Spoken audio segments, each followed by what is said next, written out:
You're looking at what is probably the most famous diamond in the world. And when I say priceless, I mean you literally can't put a number on it. But this isn't just a story about a pretty jewel. Nope, this thing comes with a seriously dark warning, one that's been proven right for centuries. So let's dive in and uncover the story of a diamond that didn't just shape empires, it completely destroyed them. Okay, so the legend itself is pretty simple, but it's also terrifyingly consistent.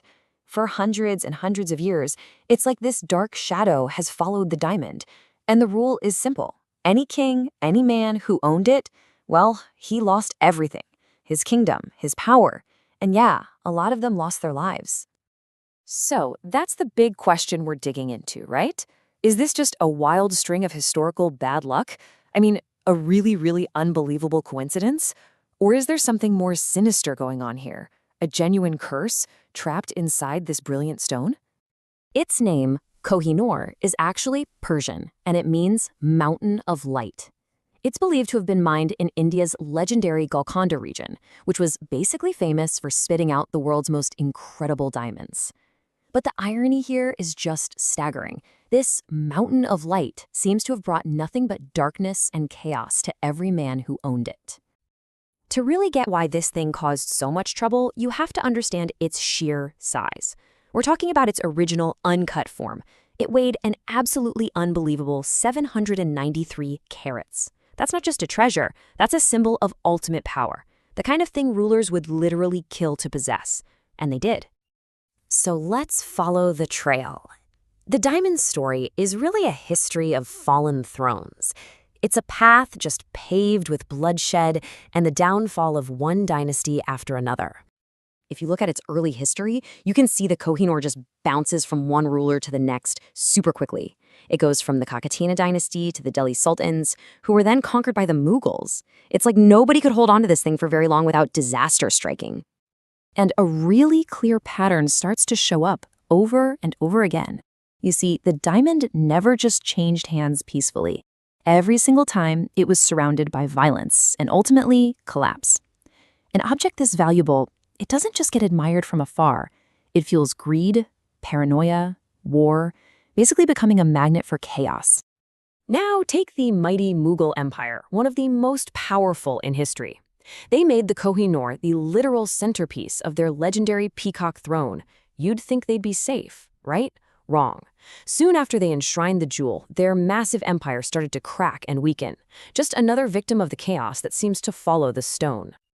And the curse didn't just stay in India. Oh no, it followed the diamond right across borders, leaving the exact same trail of destruction as it made its way from Persia to Punjab. Okay, so picture this. It's 1739.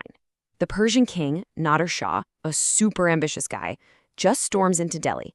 He completely sacks the city and takes all the Mughals' treasures, including the entire peacock throne, and with it, the diamond. And here's where it gets its famous name. The story goes that when Nader Shah finally got his hands on this incredible stone and he saw it catch the light, he just yelled, Kohinoor, Mountain of Light. And, well, the name stuck.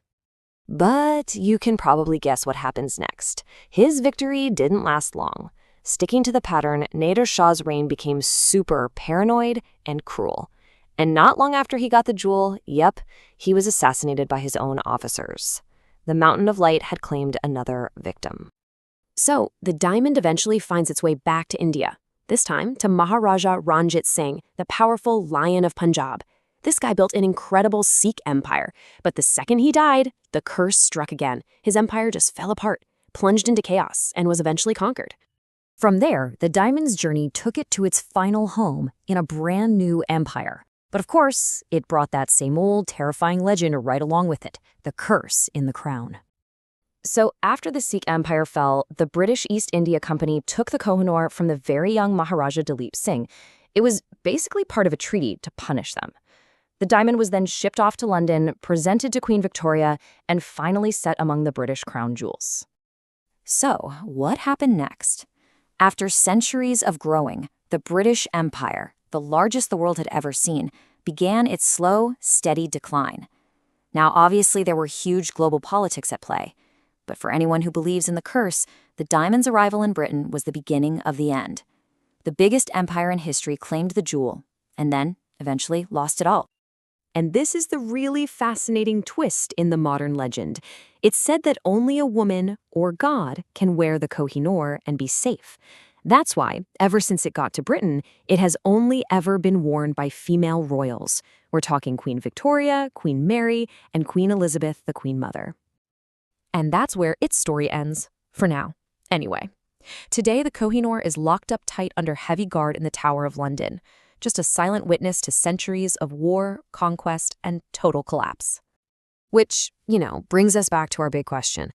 Is the Kohinoor just a beautiful, spectacular jewel that happened to be in the wrong place at the wrong time over and over again? Or is it something more? Is it an active player in history, a cursed object that brings ruin to any man who dares to call it his? Maybe the real curse was never supernatural at all, but just the greed and ambition a stone like this will always inspire in people.